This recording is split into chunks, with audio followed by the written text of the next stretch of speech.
상상해 보십시오. 한 시대에 가장 뛰어난 지성을 가졌고 왕의 깊은 총애를 받던 핵심 인물이 있습니다.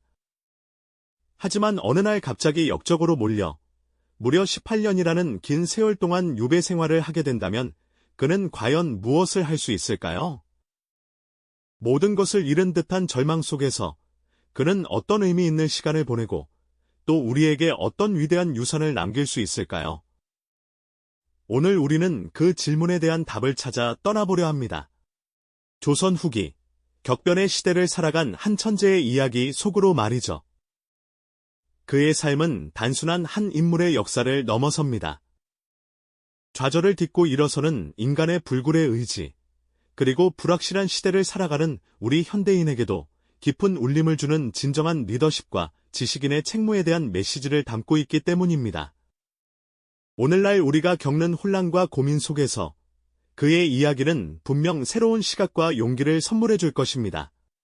때는 18세기 후반, 정약용이 세상에 첫 발을 내디딘 조선은 겉으로는 고요해 보였지만 속으로는 거대한 변화의 물결이 일렁이던 시기였습니다. 강력한 왕권을 바탕으로 개혁을 꿈꾸던 정조대왕의 의지가 빛나던 한편 뿌리 깊은 당쟁은 여전히 백성들의 삶을 옥죄고 있었죠.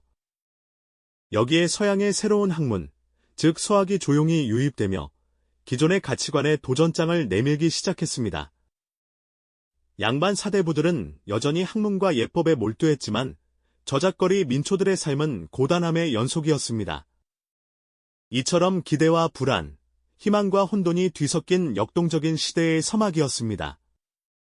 이러한 시대적 배경 속에서 어린 정약용은 남다른 총명함으로 주변을 놀라게 했습니다. 그는 그저 책을 읽고 외우는 것에 그치지 않았습니다. 세상의 이치와 사물의 본질에 대해 끝없이 질문하고 깊이 사색하며 자신만의 해답을 찾아 나섰죠. 그의 학문적 재능은 이미 어린 시절부터 빛을 발했습니다. 스승의 가르침을 스펀지처럼 흡수하고 때로는 스승조차 예상치 못한 날카로운 질문을 던지며 주변 학자들의 감탄을 자아냈습니다. 그의 눈빛에서는 세상의 모든 지식을 탐구하려는 뜨거운 열정이 느껴졌습니다. 그의 비범함은 머지않아 정조대왕의 귀에까지 전해졌습니다. 개혁군주 정조는 인재를 알아보는 해안을 가진 군주였죠. 그는 정약용이라는 젊은 학자에게서 단순한 재능을 넘어선 시대를 변화시킬 수 있는 잠재력을 보았습니다. 어전 회의에서 처음 만난 두 사람은 학문적 깊이를 교감하며 서로에게 깊은 인상을 받았습니다. 정조는 정약용의 혁신적인 사고와 실용적인 지식에 크게 만족했고 정약용 또한 왕의 개혁 의지에 감복하여 자신의 모든 역량을 바치기로 결심했습니다.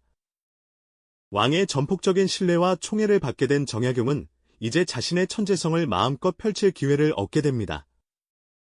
그는 단순한 학자가 아니었습니다. 시대를 꿰뚫어보는 통찰력과 현실 문제를 해결하려는 강한 의지를 가진 실천가였죠. 왕의 옆에서 그의 개혁 의지를 뒷받침하며 조선 사회에 새로운 활력을 불어넣을 준비를 마친 것입니다.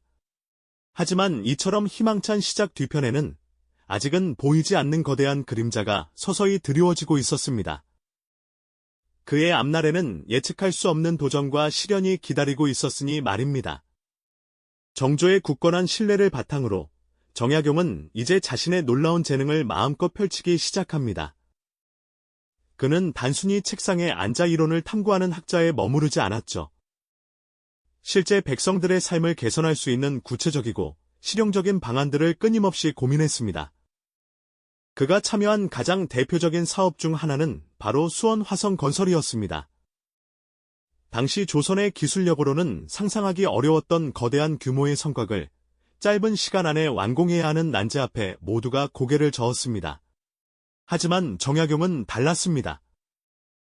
그는 중국에서 들여온 서양의 과학기술 서적들을 밤낮없이 탐독하며 무거운 돌덩이를 손쉽게 들어 올릴 수 있는 기발한 장치를 구상했습니다. 그렇게 탄생한 것이 바로 거중기였죠.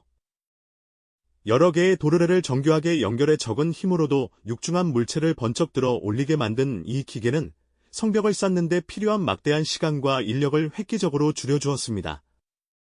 그야말로 당시 조선 사회를 뒤흔든 기술혁명이나 다름없었습니다. 정약용은 이처럼 과학적이고 실용적인 지식으로 정조의 강력한 개혁 의지를 적극적으로 뒷받침했습니다. 그는 그저 눈앞의 문제를 해결하는 데 그치지 않았죠. 백성의 삶을 근본적으로 풍요롭게 할 정책과 제도를 꿈꾸며 훗날 위대한 저술 목민심서의 소중한 초석을 이때부터 차곡차곡 다지고 있었으니 말입니다. 조선을 부강하게 만들겠다는 왕과 신하의 뜨거운 열정이 한데 모여 새로운 시대의 문을 힘껏 열어젖히는 듯 보였습니다. 그러나 이처럼 눈부신 활약 뒤편으로는 어둡고 거대한 그림자가 서서히 들이오고 있었습니다. 당시 조선에는 서양 문물과 함께 서학, 즉 천주교가 한반도로 은밀하게 유입되고 있었기 때문이죠. 정약용 역시 실학자로서 서양에 발달된 과학기술과 새로운 사상에 깊은 관심을 가졌고 자연스럽게 천주교 교리에도 접하게 되었으니 말입니다. 그에게 천주교는 당시 사회의 신분 차별 없는 평등한 세상과 모든 인간의 존엄성을 이야기하는 혁신적인 사상으로 다가왔을지도 모릅니다. 그는 한때 천주교 교리를 깊이 탐구하고 세례까지 받았다고 전해지지만 점차 서학이 사회적, 정치적 논란의 중심으로 떠오르자 스스로 조심스럽게 거리를 두게 됩니다. 하지만 이미 그의 이름은 서학에 연루된 인물로 낙인 찍히기 시작했습니다. 당시 집권 세력에게 서학은 유교적 질서를 뿌리째 흔드는 사악한 사상으로 간주되었고 이를 빌미로 반대파를 숙청하려는 움직임이 끊이지 않았으니까요. 정조의 강력한 보호 아래에서는 그럭저럭 버틸 수 있었지만 그의 개혁 의지를 못마땅하게 여기는 노론 벽파 세력은 정약용에게 호시탐탐 약점을 찾고 있었습니다. 마치 폭풍우가 몰아치기 직전의 고요함처럼 불안하고 음습한 기운이 궁궐을 감싸기 시작했죠. 정약용의 마음속에도 알 수 없는 불안감이 싹트고 있었을 겁니다. 그리고 마침내 조선 전체를 뒤흔들 비극적인 사건이 발생합니다. 개혁의 상징이자 정약용의 가장 든든한 후원자였던 정조가 1800년 갑작스럽게 세상을 떠난 것입니다. 한 시대의 거목이 예고 없이 쓰러지자 그가 애써 쌓아 올린 개혁의 탑은 순식간에 흔들리기 시작했습니다. 정조의 죽음은 정약용에게는 하늘이 무너지는 듯한 충격이자 모든 희망이 사라지는 듯한 절망이었을 겁니다. 왕의 서거와 함께 그를 견제하던 노론 세력들은 기다렸다는 듯이 정약용을 향해 날카로운 칼날을 겨누기 시작했습니다. 정조가 승하하고 어린 순조가 즉위하자 권력의 중심은 너무나도 급작스럽게 변해버렸습니다. 정조의 개혁에 반대했던 노론 벽파 세력이 정권을 장악하면서 개혁을 추진했던 인물들은 물론 서학에 조금이라도 연루된 자들을 색출하며 대대적인 숙청을 시작했죠.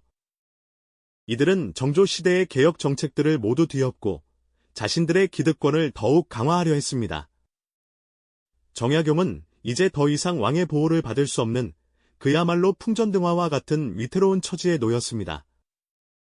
그가 꿈꾸던 이상 사회는 한순간에 물거품이 될 위기에 처했으며 그의 목숨마저 위협받는 절체절명의 순간이 다가오고 있었으니 말입니다.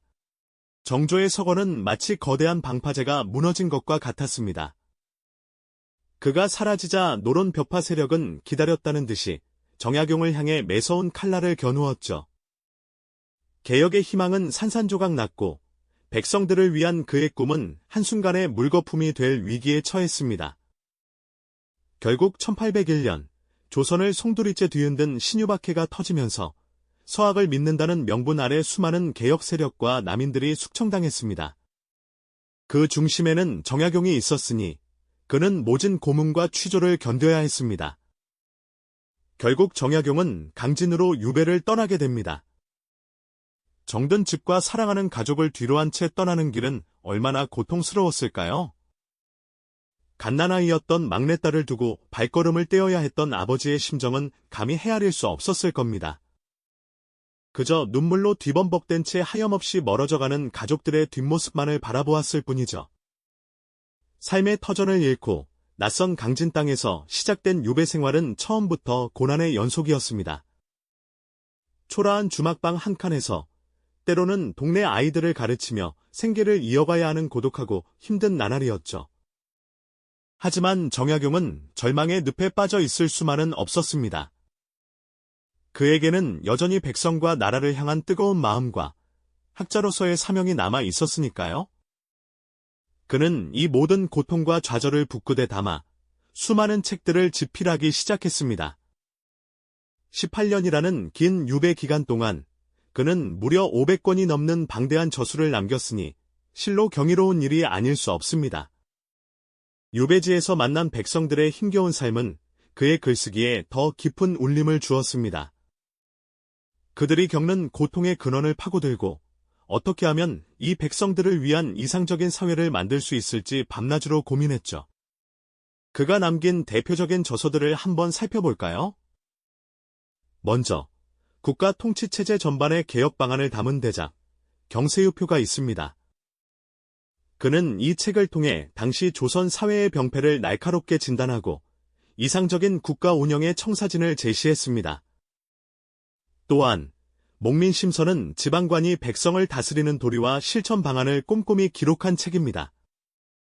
탐관오리의 수탈에 고통받는 백성들의 삶을 바로잡고 청렴하고 애민하는 관리의 모습을 그려내고자 했던 그의 간절한 바람이 오롯이 담겨 있습니다. 그리고 흠음신서는 죄인을 다루는 형옥제도의 문제점을 파헤치고 공정하고 합리적인 사법 절차를 마련해야 한다는 그의 주장이 담긴 명저입니다.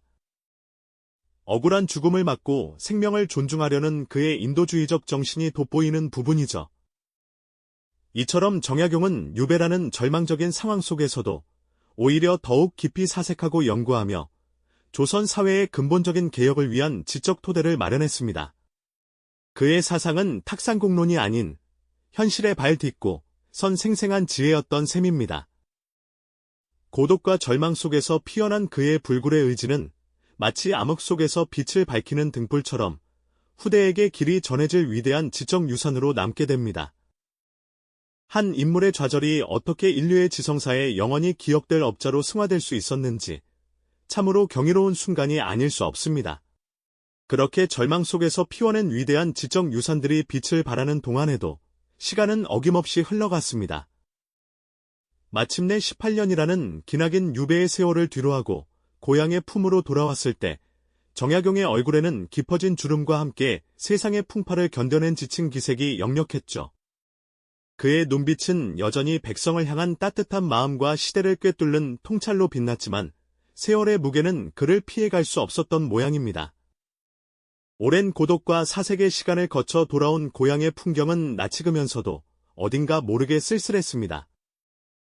그가 꿈꾸던 개혁의 세상은 여전히 멀기만 했고 조선 사회는 큰 변화 없이 답보 상태에 머물러 있었으니까요. 그가 유배지에서 피땀 흘려서 내려간 수많은 저술들이 담고 있는 이상적인 국가의 모습, 청렴한 관리의 도리, 그리고 생명을 존중하는 법의 정신은 현실의 벽 앞에서 좌절되고 말았습니다. 마치 오랜 여행 끝에 돌아온 나그네가 자신의 집이 여전히 과거에 묶여 있음을 깨닫는 듯한 회한이 그의 마음을 감쌌을 겁니다.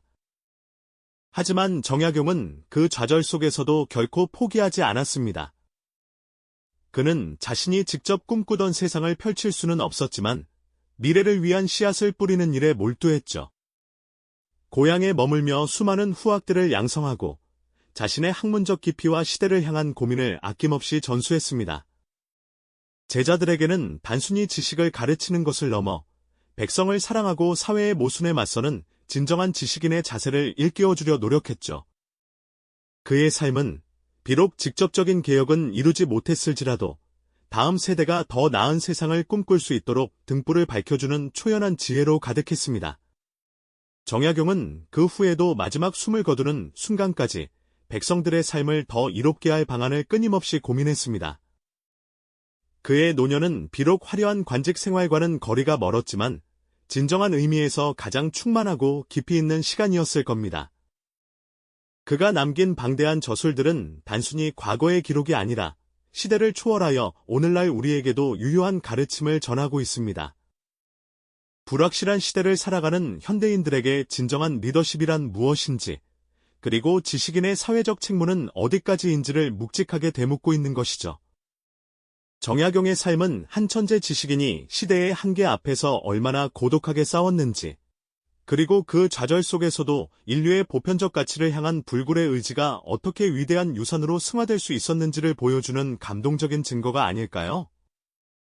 그의 지혜와 애민 정신은 혼란의 시대를 넘어 오늘날까지도 우리 사회의 깊은 울림을 전하며 꺼지지 않는 등불이 되고 있습니다. 그의 이야기는 단순한 역사적 사실을 넘어 시대를 관통하는 인간의 고뇌와 희망을 담고 있는 것이죠. 그가 꿈꾸었던 세상은 아직 오지 않았을지도 모르지만 그의 정신은 여전히 살아 숨쉬며 우리에게 용기와 지혜를 주고 있습니다.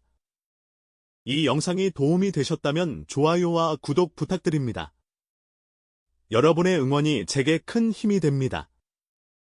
다음 영상에서도 더 유용한 정보를 공유하겠습니다. 감사합니다.